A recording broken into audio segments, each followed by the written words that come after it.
it's very important to understand that the Israel lobby is not the only lobby that represents a foreign country. And back in the late 40s and early 50s, we had the China lobby, which was basically the Taiwan lobby. But so we have lobbies in the United States that represent other countries. We have a large Cuban American population in Miami. But Professor, what I was asking is that there has never been a lobby which had such significant impact on America's foreign policy.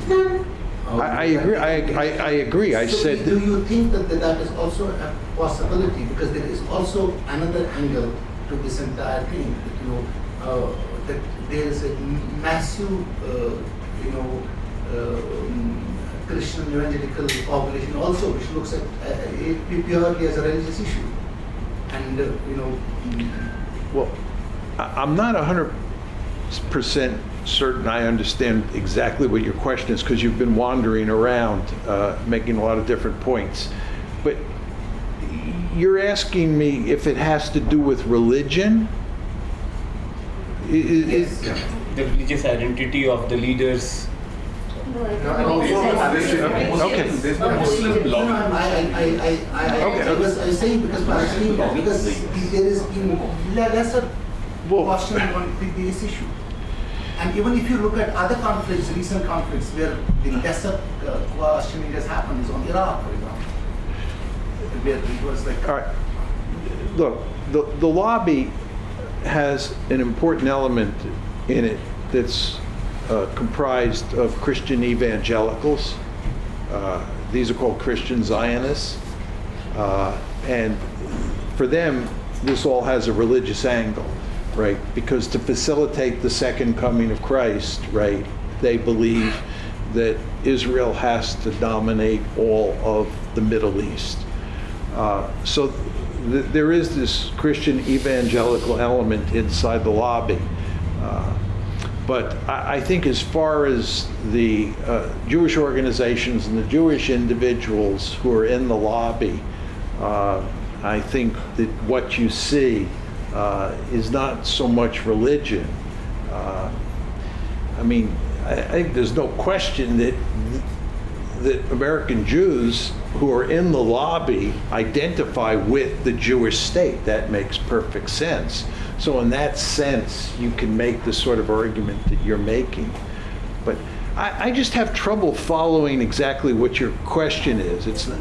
What I'm saying is that if it was any other conflict, if it was not Palestine, if it was not this, which has been a major issue, linked to religions, because of Jerusalem, the things would have been different.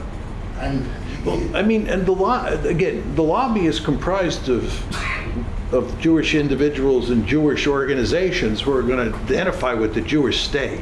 And it doesn't matter who the other is. In this case, it happens to be Palestinians. It could be X's or Y's or Z's. It wouldn't matter. The point is that the lobby identifies with the Jewish state. And individuals in the lobby, Jewish individuals and Jewish organizations, are committed to defending Israel because it is the Jewish state. No? 15 years ago, you in a lecture, you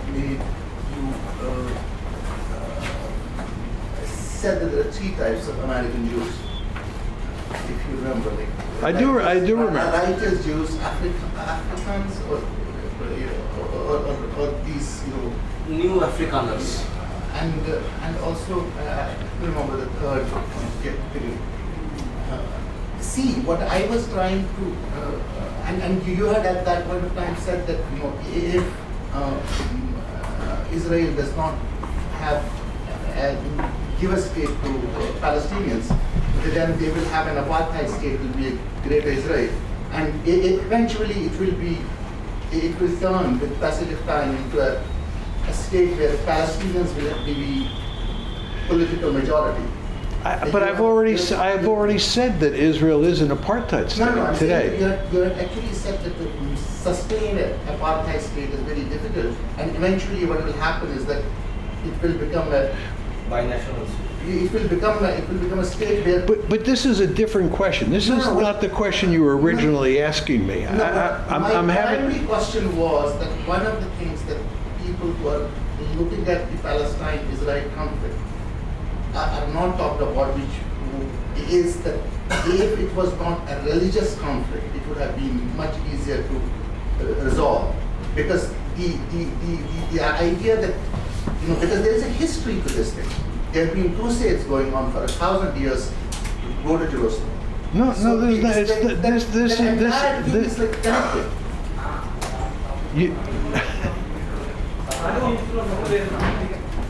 I've said all I have to say. I mean, the point is that you wander all over the place and raise all sorts of different issues.